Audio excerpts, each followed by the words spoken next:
I probably made less money than I had ever made after graduating college, and I was happier than I'd ever been. Welcome to Now What, a podcast for women in midlife navigating reinvention, identity, and what's next. I'm your host, Melissa, and around here we keep it honest, unfiltered, and always find a reason to laugh. Because midlife isn't a crisis, it's just a plot twist. Let's go. Lost Squad. My guest today is Kevin Wilk, a great friend, a former coworker from our Microsoft days, a very proud UCLA Bruin, and currently serving his second term as mayor of Walnut Creek, California, the very city where yours truly grew up and where my parents still live. Kevin was first elected to the Walnut Creek City Council in 2016 and is now serving as mayor, helping lead the city through everything from downtown improvements and community safety to standing up against hate in our communities. But his path here is anything but typical. He studied political science at UCLA, pivoted to acting for a bit, traveled the world, started a restaurant delivery business before that was even really a thing, and eventually built a long career in tech with companies like Microsoft and Yahoo. And yes, today we're technically talking politics, but don't panic. This is still Now What, so we're keeping it real, informative, and obviously very entertaining.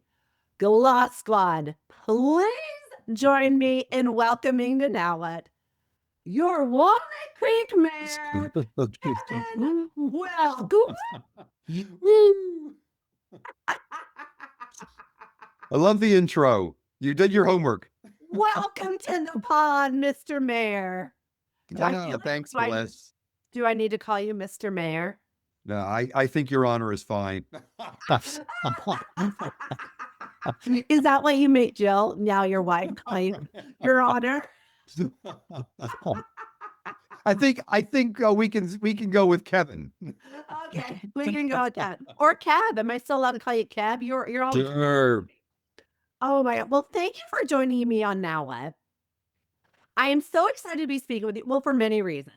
But my pod is all about pivoting and transitioning in life. And just as I laid out in your bio, I mean, you had quite the awesome path to where you are today, from poli-sci major, interning for, who was it for you interned for? A congressman down in LA. Yeah, congressman in LA. Then saying, hey, I'm going to acting.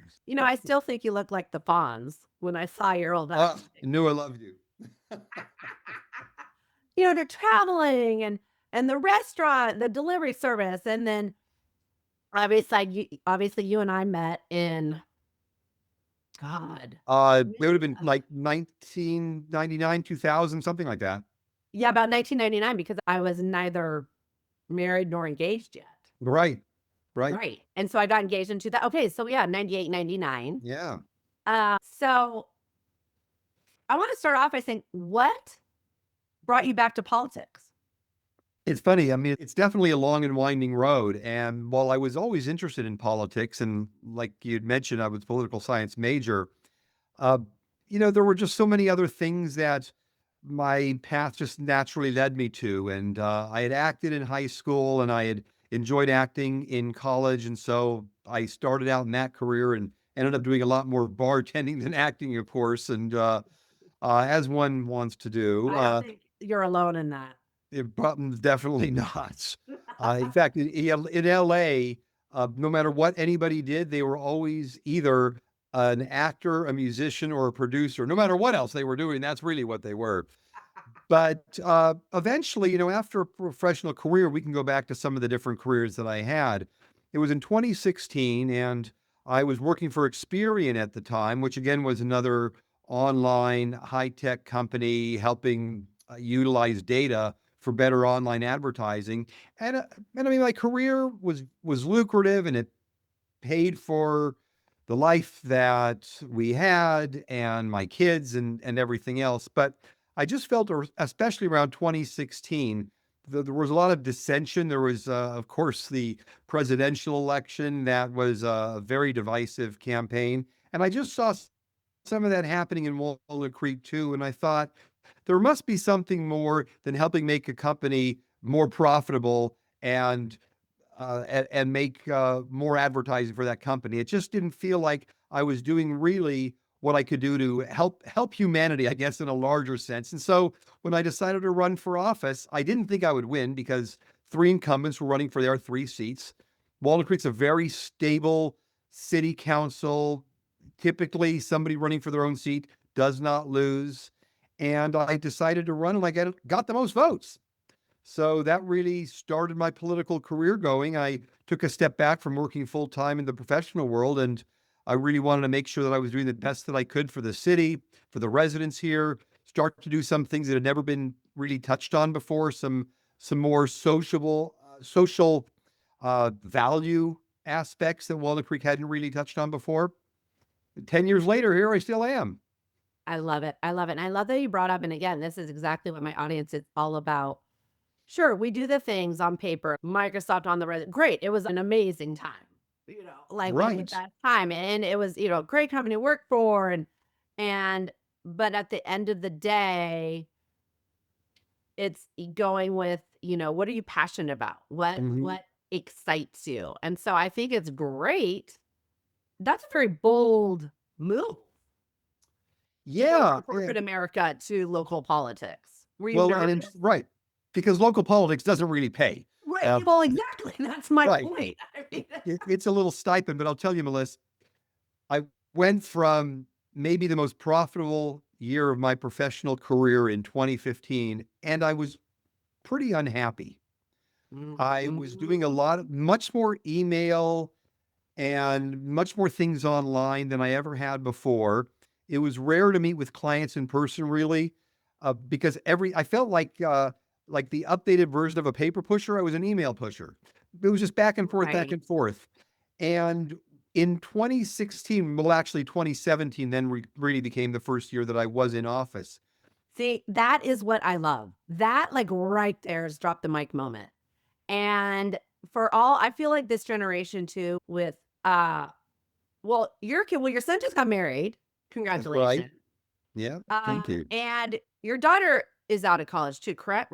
Oh yeah. Well, Yeah. she's 28. She actually is works for Digitas, so a large ad agency, and she oversees the Sephora media team in some different aspects. So if you see a Sephora ad online, there's a good chance it's her and her team that has done it. So she's doing it's funny because she's in the same industry that I was, but she's on the buying side. I was, of course, on the selling side.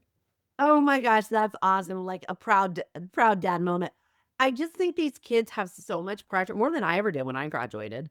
I mean, I picked a major. I was a communications major and picked it because I took a few classes. And well, at first I wanted to be a business econ major. And then after my first quarter and 8 a.m. econ class, didn't really have the passion to get up out of bed to go to that. Let's pick communications. Fell into my career, advertising, sales, Mhm. but I try and tell these kids, yes, it's good to have a plan and work hard, but it's okay if you don't know exactly what you want to That's do right. or land that perfect internship. And so I just think your message too is what I like to promote is it's never too late. It's never too late to That- pivot. It really isn't. Okay, so this is your second term as mayor. So Second term as mayor, third term on city council. okay, so what is different this second term as mayor versus your first term? Well, the first term I became mayor in an empty city council chamber uh, over Zoom because it was still in the middle of the Mhm. pandemic. And my first 3 or 4 months were every meeting was on Zoom. We didn't even have an in-person council meeting until probably about 4 or 5 months into that term. And then we came back and pulled back. And of course, we all had masks on, and I wasn't doing ribbon cuttings. And we were just trying to save the restaurant and businesses downtown because these businesses were suffering. They were closing because they couldn't get enough people that were coming in there. We started rolling out outdoor dining, which did help. Walnut Creek actually was one of the best cities in California for really embracing outdoor dining, where a lot of people came and looked at that really as the silver lining of the pandemic. This time, it's like shot out of a cannon. As soon as I became mayor, that night I actually had a red-eye flight to New Orleans where there was a United States Mayors Summit combating anti-Semitism, and I felt that was important. I wanted to be there for that the next day. I've been involved in a variety of different conferences, from United States Conference of Mayors in Washington to our California Leaders and Mayors Summit in Sacramento. And oh my gosh, dozens of ribbon cuttings, different meetings, schools that people want to invite the mayor to and meet kids. It's great. It's very, very busy, but it feels like this is being mayor. My last 3 or 4 months of my first term, it felt like that as well. Very different though from the first 6 months of my first term. Well, and it's kind of like what you said with work. You went from, Yeah. we'd meet, we'd take clients out. We would have meetings in Yes. person to then you became an email pusher. And now your second term, you're out and about. Well, and you're such a people person. Like you need to be out and about. So you bring up the other mayor like associations. So I'm obsessed. Well, I'm obsessed with you, but I'm also obsessed with the San Francisco mayor. Daniel Lurie's I doing a great job. I think I just watch him on Instagram, and that's another thing, you guys. You have to watch Kevin Wilk on Instagram. Are you at Kevin Wilk? It's actually at Kevin_Wilk on Instagram, and it's Kevin Wilk on Facebook, all one word. Okay, because you did this too, and this is where I see the similarities of both of you. You're about common sense. Mm-hmm. I don't care what party you are, Republican, Democrat. Number one, let's just get back to common sense, where I think that has been lacking. And number two, you're very transparent. And like, he's on Instagram all the time walking through the cities, and you do it too on Instagram. You do your weekly updates, which I think is really good. The transparency and connecting with the people. Have you Yeah, seen like positive feedback from that? it's been actually amazing. So I started the monthly mayor updates when I was my first term as mayor. So that was again about 5 years ago, and they were like these 4 or 5 minute updates of what's happening that month. Yeah. By the time last year rolled around, people weren't even watching them with the former mayor, and maybe they were watching 30 seconds or whatever. People's ADD, they would not invest for 4 or 5 minutes. So when I came on board, I said, let's change this up. Let's have something like the mayor's minute, 60 seconds, 90 seconds, 3 pieces of information happening that week in Walnut Creek. Boom, boom, boom. We put it out there. The difference in viewership, Melissa, has been incredible. In December, the last mayor's update for that month by the former mayor had 2,500 views. In 3 days of the first mayor's minute, we had 5,000 views. Wow. And now we're seeing 5,000 views plus every single update across the platforms. And it's great because people can they watch it for a minute. They get the information of what's happening in the city or a new business or in the arts, and then they're out. And and I put it on my platform as well so that maybe it's getting double exposure. I don't know, but it's great to be able to do that and really be able to highlight what's happening in the city. And I think Daniel Lurie looks at this as well. I had a chance to meet him in Washington briefly. He wants to highlight what's going well. We get so much negative news from the national news, from cable news, from even our local news. We tend to get crimes or an accident, something happening like that. What I want to be able to do is when people leave the house or maybe they're just happen to get some kind of an update on their phone and they see a local mayor's minute, they get a good feeling about what's happening in Walnut Creek. Oh, there's a new business. I got to try that out. Oh, this is going to be a new facility in the park. Oh my gosh, we have this new Neil Simon play that's going to be coming out this month. This is the kind of thing that I want people to get excited about and make them feel better than they do when they watch the national news. Well, that leads into my next set of questions, actually.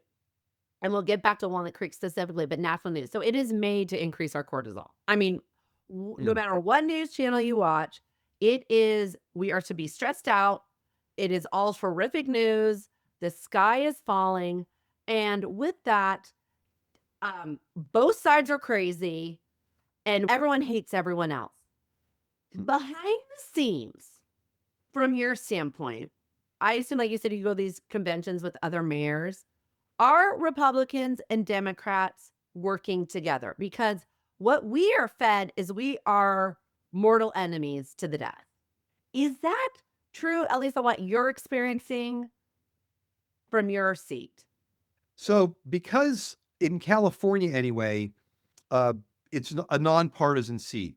For the bigger cities, you may know if somebody is a registered Democrat or Republican, but really they're nonpartisan. And so while we may know what the registration is for parties of our council members, and based upon some of their what they're trying to push forward in their positions as well, truly we're nonpartisan. As the saying goes, if you have a pothole in front of your house, you don't care what party it is, you're Right. calling your mayor, your local city council, you want to get that taken care of. And that the same thing goes with public safety, development, anything like this crosses party lines. So when I Mhm. go to these conferences and I see 2 or 300 mayors, I am sure there are many mayors of Republicans, certainly. I mean, I know a lot of the California ones probably are Democrats, but I know that there's both parties there.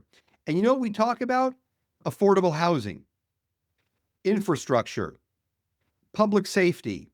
At the National Conference for Mayors, we talked about immigration, how we can protect our people, how we don't want government overreach. Again, affordable housing.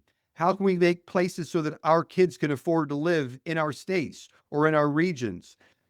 I came away from both of those without having met one person that said, I'm a Republican or I'm a Democrat. It was just working together to figure out what we could do together. And I'll tell you, one inspiring moment was when we were in Washington and the mayor of Minneapolis, who absolutely has his hands full with everything going on there Yeah. with ICE, he would.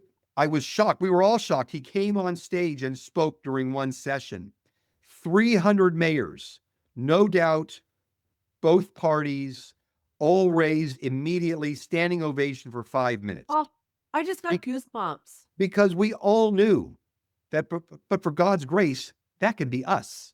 We could Right. be the mayor on the hot seat, trying to protect our residents from people being shot or pulled out of cars or whatever. Didn't matter what party you were. We all felt that. Kevin, how do we like how I think that needs to be highlighted more because just knowing that, you guys don't all go into these meetings and it's literally like a cat and dog fight for No, what we see on the national news. not at all. And Yeah, and so that and I needs to be out there more, known. well, what I try to do, and what I work with my other fellow mayors in the region, and I've led statewide seminars on this as well, is we have to govern from the middle. We have to only Yes. see from that. The extremes on both sides are divisive in themselves. It doesn't mean one or the other may not have some interesting ideas, Correct. but they're so controversial, you're never going to move forward on them. So Correct. rather, let's take the middle ground, the common sense ground that we can move forward on. And then as we move forward, maybe we can start picking at some of the areas that otherwise might have been a little more controversial, but are now less controversial as we move forward. So that's really important to me. Like when I started out in my first term, I wanted to do these controversial things like raise the pride flag to recognize Pride Month in June, or get free Wi-Fi downtown, or ban flavored vapes. And these are all common sense things. And one of the council members said, well, next thing you'll have us do is talking about abortions, which of course really made no sense. However, what we did was we got all those things through that I just mentioned. And then several years later, when people at Planned Parenthood were being harassed and attacked, and patients and staff alike, I then was able to put forward a motion to create a buffer zone. You can't legislate out freedom of speech and freedom of Correct. assembly and all, but you can keep them at least 8 feet away, or you can protect them from amplified noise from at least 100 feet. And so we then were able to start picking at some of those areas that we now had enough consensus on. But you've got to start in the middle. You can't just start on one side or the other, or you're going to create too much friction. I could not agree more, and then nothing gets accomplished, and bravo. That's right. Yeah, because If nothing gets accomplished, you're not moving forward at all on any point. So at least get the momentum going where you're starting to create some momentum. And then what happens is people get involved. And then the public starts to see what you're doing and they get more involved. And their energy comes behind other ideas that we have. And suddenly, in fact, I met with a principal of a school a couple of years ago, and he said, Kevin, I love what you've done with Walnut Creek. It's such a progressive city. And I said, I take that to heart because 10 years ago, nobody would have said that. Right. And it's not like we've done anything outrageous. We've just done common Right. sense things and moved the ball forward. Yes. Yes. I love that. I love that. Bravo. Bravo. Oh my God. No, you're doing a fantastic job. Okay, I do want to touch on, unfortunately, the anti-Semitism that is happening and that you personally have experienced. Uh, That's been tough. It's definitely the toughest thing that I have had to deal with uh, as an elected official. And it's nothing that I ever thought that I would have to deal with. right, that was going to be my next question. Has it shocked you what has occurred? And explain to people. I mean, I know, but if people are listening outside of Walnut Creek, basically, well, explain Yeah. what has So, happened, please. I'm Jewish. Nobody, uh, nobody really knew that I was Jewish running for office. I certainly didn't wear it on my sleeve. My friends know it's not that I hide it, Right. but I happened to, when I got elected, I happened to become the first city council member in Walnut Creek's history that was Jewish, and then the first mayor that was Jewish. But but again, I didn't run on that. And then all of a sudden, in 2022, there were some leaflets around, like on the border of Walnut Creek and Concord, and these were happening in other areas in the Bay Area, about how Jews are responsible for all the wars and all the ills of society, and that Jews run the media, and et cetera, et cetera. And that was bad enough. And I had spoken out against that. And then we had a council meeting, and it was in early 2023. It was like January, February of 2023. And we actually had somebody come into our Walnut Creek chamber in Mhm. Nazi paraphernalia, Oh, Nazi insignias and swastikas, and several meetings in a row. We had people come into to the city council and targeting me and the Jewish community. And one person who said, next time the Holocaust will be real. Like, it was just the worst things. We were doing hybrid meetings still, and we had Zoom calls that were coming in, and they would be organized, and they were targeting me and the Jewish community. And I realized, and I would respond. There are some people that just say, next speaker, please.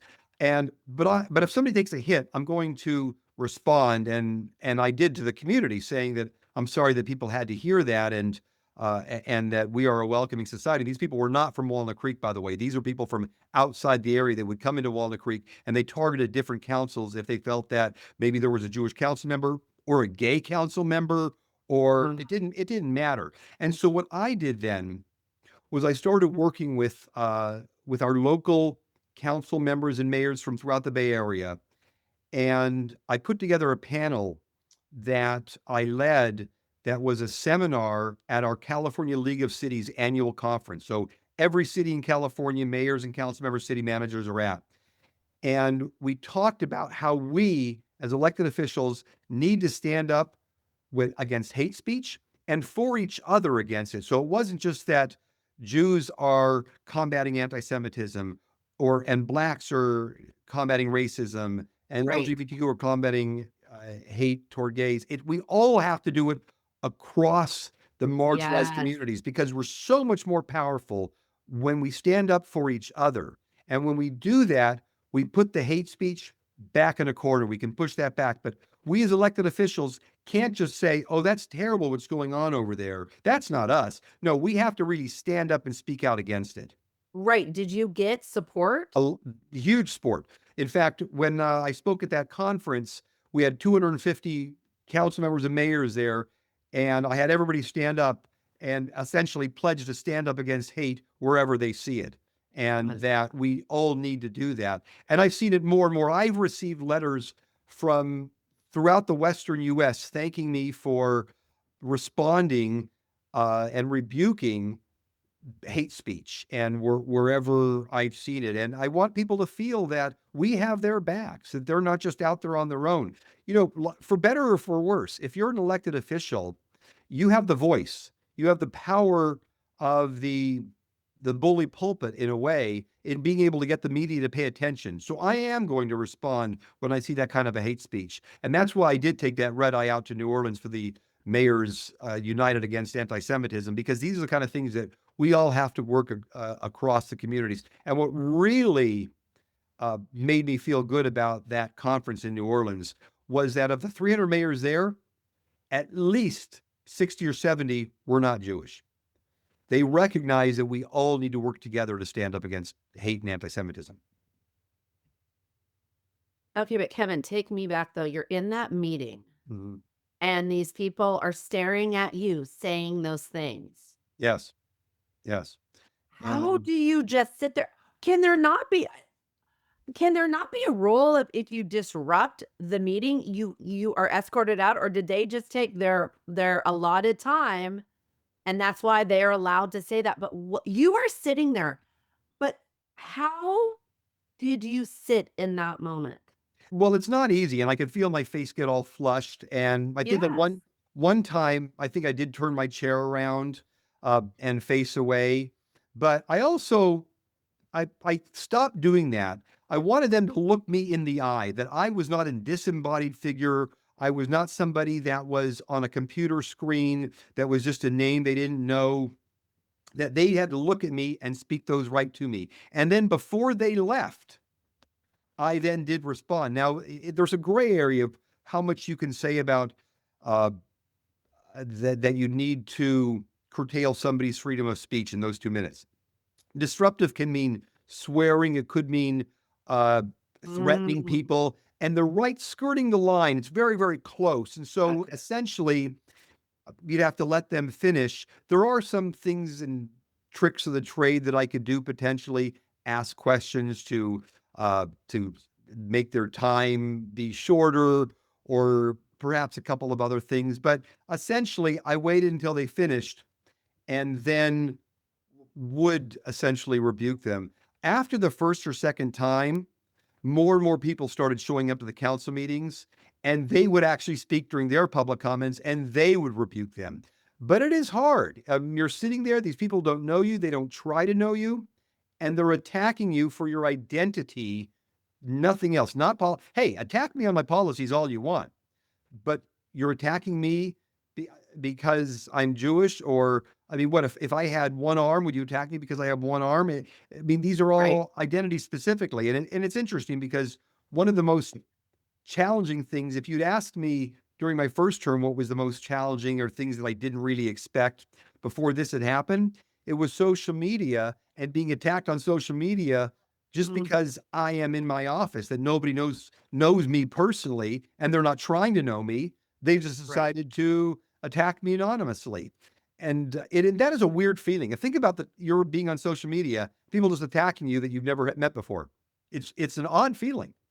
Oh, I can't imagine, and I'm like, "No, I'm a nice person." Like, Kevin Wilk's a nice person. Like, don't you attack him. Like, no, I would not handle that well. I would not.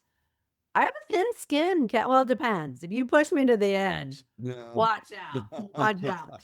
Um, okay. Well, actually, before wrapping that up, has it improved? Has there been a decrease, hopefully, I'm praying, in Well, anti-Semitism yes. acts, or just quieter? They're there, just quieter. So because these are people that work from Walnut Creek, we haven't seen anything in the last couple of years, and that's great. However, the war in Gaza Yeah, absolutely ratcheted up anti-Semitism throughout the country. I And know. so there are some of these things that I'm dealing with on a larger area, not specifically for Walnut Creek. One of the first things that ended up happening was that there would be people, typically pro-Palestinian, but maybe against the war, however you wanted to look at it, that were trying to push forward resolutions ending the war, that were taking Israel's at issue for all the reasons that there was the war. Of course, not even thinking about October 7th, or certainly not mentioning it. The problem with that is that people would then overload these city council meetings during public comment, and you would completely lose control of those meetings. We made sure to never take those issues up. We never took up a resolution. We're a local municipal government. And I talked about this with people all over the region and throughout the state. We have no business getting involved in geopolitical issues. We don't take up Israel, Gaza. We're not going to take up Iran. We didn't take up Ukraine or Sudan or Ethiopia or anything else. We deal with Walnut Creek and maybe some of the issues happening in Northern California that we can have influence in. But we have no business getting involved in United States State Department affairs. I agree. What was the feedback to that, though? Well, I mean, we just didn't bring it up. So my council completely agreed with that. When we were asked to bring up certain resolutions, we just said, we're not going to do that. It's not in our charter. And so we're just not going to. Yeah. And when people have asked me directly my feelings on the issue, I mean, I can talk about it. But again, I say, look, it's not like Israel or anybody is going to get a letter from Walnut Creek, California, and say, oh, Walnut Creek's against the Lord. We better stop.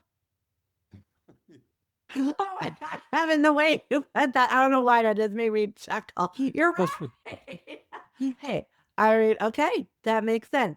Okay, going back to Sweet Walnut Creek.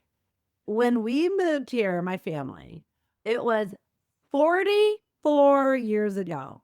Little Melissa was 10 years old, and, you know, it was a dirt road.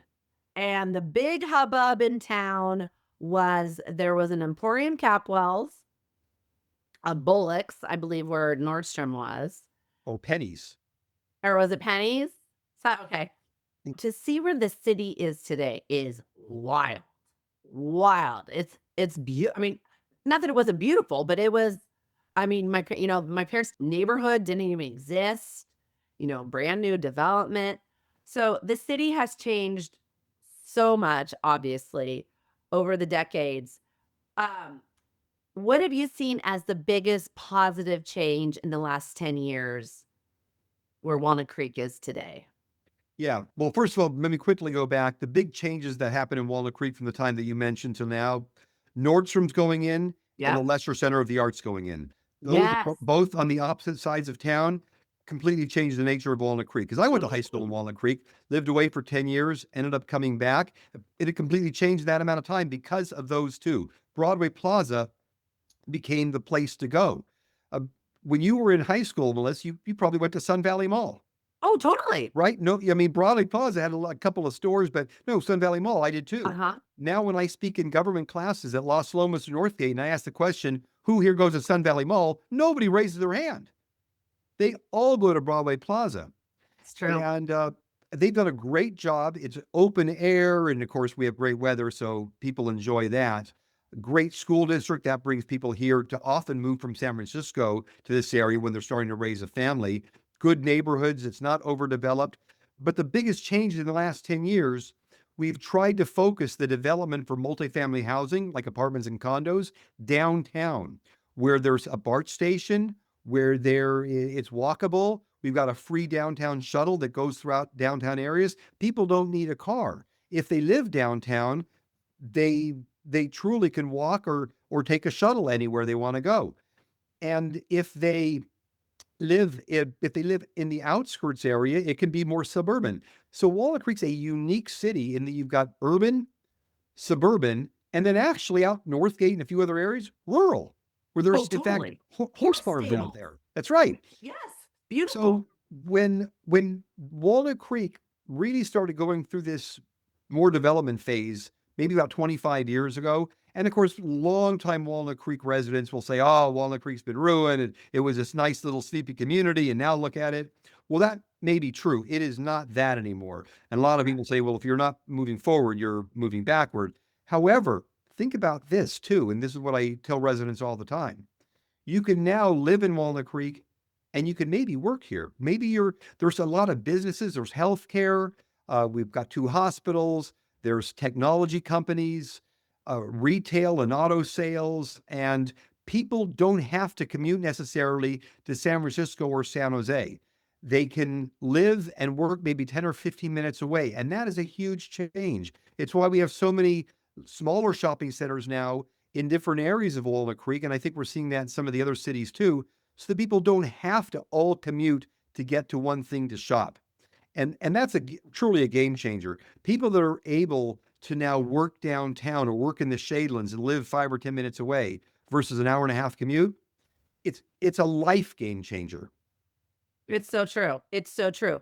Okay, then on the flip side, what is one of the biggest issues facing Walnut Creek today? Well, I would say just like most places, it's probably affordability and housing in general. The state mandate is now requiring all cities to build a certain amount of housing. Of course, that means that we have to make the zoning available for housing. The cities themselves don't build the housing; it's developers, and Right. so we have to make enough zoning allowances for them to be able to do that. And the conversation that I have with residents who look at this as just complete overdevelopment is that just think about economics, like you were talking about in school. Simple Econ 101, supply and demand. If you don't have enough supply, demand is going to go through the roof and prices are going to go completely sky high. And that's exactly what's happened. We bought our house for like $300,000. Now it's worth like 1.5 million. I mean, this is insanity. Who can afford to move here if you're right out of college?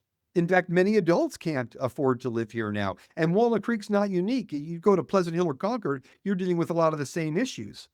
So we have to be able to build enough housing for people so that we don't uh, continue to see those skyrocketing housing prices. But I want to make sure people understand housing prices are not coming down. There'll be some fluctuation, mortgage rates or other things Right. that could fluctuate it. But the housing prices are where they're at. What we're trying to do is prevent them from going up even more exponentially than they already have. But it's controversial. Anytime you build anything, it's controversial. Oh, I can only imagine. I mean, I worry about that. I want my kids to be able to move back home eventually. Not home, Or not in my home, or but start their own lives and their own families nearby. well, within a 50-mile radius. Yes. Yes. I know a lot of families now that their kids are moving out of state because they can't afford California. I never wanted to be like that. Right. Agreed. Agreed. Okay. Okay. I have some questions from the community. Ooh. Ooh, you ready for this? All right. Okay. Question number 1. Why doesn't Walnut Creek use license plate readers at parentheses no right turn intersections like at Ignacio Valley Road and Homestead Avenue? So yeah, that's an interesting spot there. The problem there is it's a unique situation where you can't turn right between the hours of, and I think it's 4 and 6, but I'm 6:30. I could be a little bit off there, but it's basically Monday through Friday in the afternoon commute time. You can't turn right on Homestead and on Walnut. So a red light camera there would I can see its use, but it would be only used for a specific time frame period, as opposed to a no right turn ever that would always be able to do something like that. And anything that's automated like that, you deal with some of the court issues and how that exactly works, and then essentially proving that it's that they're accurate and they don't catch anybody by mistake, or it's somebody driving and they get a good picture of the person driving because you have to match the driver with the license plate. So there's complications with it. It's not an easy fix all. But I can see why people that live along Homestead and Walnut would want something like that. Yeah, well, you can guess who lives there. Going into the next question. Is it a Bruin? Why are there so many speed bumps on Walnut Boulevard and Olmsted? Now, this drives me crazy too, Kevin. I go to visit said community members. Kevin, what Yes. the heck? Okay. So the Homestead and Walnut Street specifically, because they're being used as cut throughs so often, Right. the Homestead and Walnut people specifically were so upset that there was so much speeding in that area where there's no sidewalks and kids are walking along the street to WCI, the middle school, that they're concerned that people speed if they're looking at their phones or something can happen and there could be an accident. So there's these speed bumps. Now the good news is these are temporary speed bumps. Oh, Everything is being done on a testing trial basis.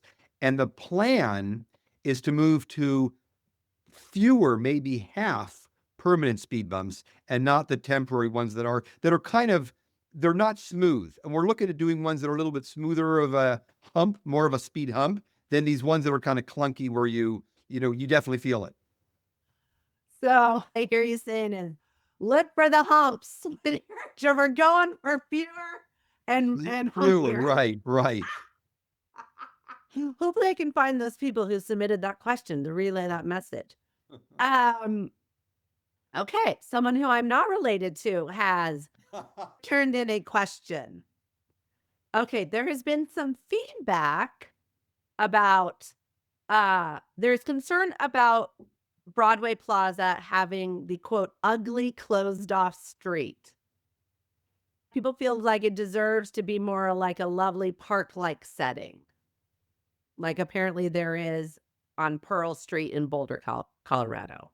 So what everyone's talking about, there's this one street that's just blocked off. It's on It's Broadway Plaza Broadway. Drive. Yeah, It goes to thank the middle you. of Broadway Plaza. Yeah. Yeah. Uh, and it's something we're being discussed right now with the Broadway Plaza management. The reason it was closed off is because there were smash and grabs along there. They Right. put up bollards on both sides of it. And then there was a smash and grab that happened at the Louis Vuitton store. It was a pop-up. It wasn't a permanent store. And that happened maybe 6 weeks afterwards. So we closed it again. And we haven't had any of those smash and grabs really since then. However, there has not been a push from the community to reopen the street. There are some, but not a lot. A lot of people like the fact that there's no traffic through there. However, there are 39 parking meters, and they bring in about $250,000 a year. And that goes directly to the free shuttle. 30, sorry, I have to pause on that. Just 39 parking meters bring Yeah. $250,000 a year. Because they're heavily used. They're in the prime area. Heavily used and heavily forgotten about because clearly these tickets. So Are $250,000 goes directly to the free shuttle that goes throughout downtown. So how does Walnut Creek make up that public cost? It's a public street. Broadway Plaza would love to be able to turn it into a park or a different storefronts or something like that. But essentially, it is a public street with utilities below it. So we really have to make sure it can't just be paved over and changed. There's utilities all throughout Broadway Plaza are under the street there. So we're trying to figure out something with Broadway Plaza to allow there to be some kind of a possibility of stores, maybe some kind of a revenue share component. That goes back to our live rug. I'm having PTSD from negotiating with Right. Yeah. And working with them. So we are in current negotiations with Broadway Plaza management to discuss what happens. And we do something on a trial basis, like for the next 2 or 3 years. It's not going to stay the way it looks. We don't want it to stay the way it looks. Broadway Plaza doesn't want to stay the way it looks, and the residents don't either. So we got to figure this out. Okay, asked and answered. I love it. I just have 2 more of our community questions. What's going on with the overhanging trees over power lines, for example, often Walnut Boulevard and San Miguel? So I'm not familiar exactly with what those trees are. However, if there are trees or foliage of any sort that is blocking signs or blocking power lines or any kind of other infringement of vision, anybody can go to the Walnut Creek website.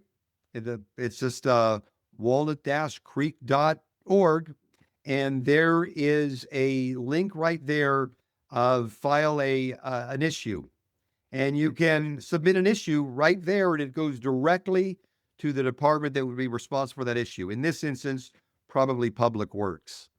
And in fact, I got an email from a resident just last week about foliage needed to be cut back for another sign in the city. And that's exactly what I did. I just submitted it to our Public Works department, and they'll take care of it. Look at you. You really do look out for the people. You do. I'm serious. Like you are so perfect for this. Okay. So you have given me so much of your time, but I'm going to end with just a quick little fire round of questions. But these are fun. No sweat. Okay. Favorite fun family dinner spot in Walnut Creek? Oh, in Walnut Creek. I love Havana. Oh, I haven't been there in a while. And sushi's always fun. We have a couple of fun spots we go to for sushi. And Original Joe's is like the #1 spot in the city now. And so if you can get a reservation or wait 2 hours, that's of course a big spot too. Okay, one of my And questions, what's your favorite thing to order in Original Joe's? well, I got the lasagna the last time, and I love that. And at Havana, I mean, can't go wrong. And they have like the Have their dozen zucchini mojitos. fries? What? Yeah, the mojitos are great. The zucchini fries at Original Joe's? Oh, those Italian. and maybe the best calamari I've ever had at Original Joe's. Guess where I ate the other night? I never knew it was there. Stereo 41 across. You just ate there the the other night. When did you eat there? We were there Saturday. Oh, I was there. It was a random Wednesday night, last Wednesday night. Okay. Wild. Yeah. This place is groovy. I Yeah. mean, it's Middle Eastern. It's delicious. It's We had it's a the new wacky hotspot. bean. Yeah. Yeah, it wasn't that crowded on a Wednesday night, but Saturday night, was it crowded? Yeah, absolutely. Okay, favorite place for dancing and bands? Well, Retro Junkie I knew it. is I was like, yes, I'm gonna get these all right. so they got great tribute bands from the Right. 80s and 90s. I love it. You got an eclectic mix there. And my days of Bourbon Highway, where everybody's 21 and 2 years old, are well past me. Okay, 2 more questions. This is a very important one. How far do you think the UCLA Bruins men's and women's basketball teams will go in March Madness? That actually should go under community questions. Yeah. Women's to the final game. I hope they beat UConn, who I believe they're probably going to play. This is the year for the UCLA women. I'm going to pick them going all the way. Woo! UCLA men's going to be tougher depending upon their seed. I'd like them to get to the Sweet 16. I think if they can get to the Sweet 16, it's probably a win this year. They've had some good wins, but they've had some bad losses. They could beat a 2 seed, or they could lose to a 15 seed. You heard it straight from the mouth of the Walnut Creek mayor. And the last and most important question, who is your most fun and favorite coworker at Microsoft? Oh, Melissa Hoban Murphy is #1. We got Hoban. I got the Hoban in there. Well, I had Wow, to you nailed it. I had to distinguish because there was another, right? Yes. So you guys my boss at the time, her name was Melissa Murphy. So when I was my maiden name, Hoban, as you all know, Melissa Hoban, I get engaged and I'm like, oh, and by the way, I'm going to be Melissa Murphy. You could tell us apart in person. She was a little shorter than I, but still. A little bit. But a lot of little differences. Well, Mayor Kevin Wilk, I can't thank you enough for your time. You're doing a fantastic job for the city of Walnut Creek, my hometown where my parents still live. 2 final questions that I ask everyone. Now what for Walnut Creek? And then now what for Kevin Wilk? So for Walnut Creek, we want Walnut Creek to be a safe community. Safety is everything. People come from San Francisco, Oakland, San Jose to shop and dine in Walnut Creek. Safety is paramount. So that's going to continue. I'm going to be out there promoting it. People say that I go to the opening of a drawer. It's true. I mean, I will go to an opening. So I want to promote new businesses. Opening up a drawer. That's fantastic. I'm sorry. That is fantastic. And for Kevin Wilk, I've got almost 3 years left on my current term. I don't know what comes after, if there's a political arena or just a lot more traveling. The next thing I'm doing personally is I'm leading a city delegation to one of our sister partner cities next week in Kita City, Japan. 2 other council members and spouses are joining me, and we're going there and at the invitation of the mayor and the council. And we're going to travel to a few other cities too, but we are going to get the rollout red carpet to Kita City, Japan. And I will post this on our pages. I love it. So everyone go follow Kevin. Well, even if you're not a Walnut Creek resident, it's just great to see what he's doing, what our city is doing. And again, remind everyone at Instagram, it's Kevin_Wilk. And on Facebook, it is Kevin Wilk. I mean, are we White House bound? And if so, I will be your social chairwoman. I only work 2 months out of the year. Perfect. Perfect. Anyways, Kevin Wilk, thank you for joining Mountain Now. Absolutely. Thanks, Melissa. Oh my gosh. All right. Go Bruins. Go Bruins. And that's it for this week. If this episode made you laugh, nod, or think, oh my God, same, hit follow or subscribe so you don't miss out on all the fun. So see you next time on Now What? And remember, midlife isn't a crisis. It's just a plot twist.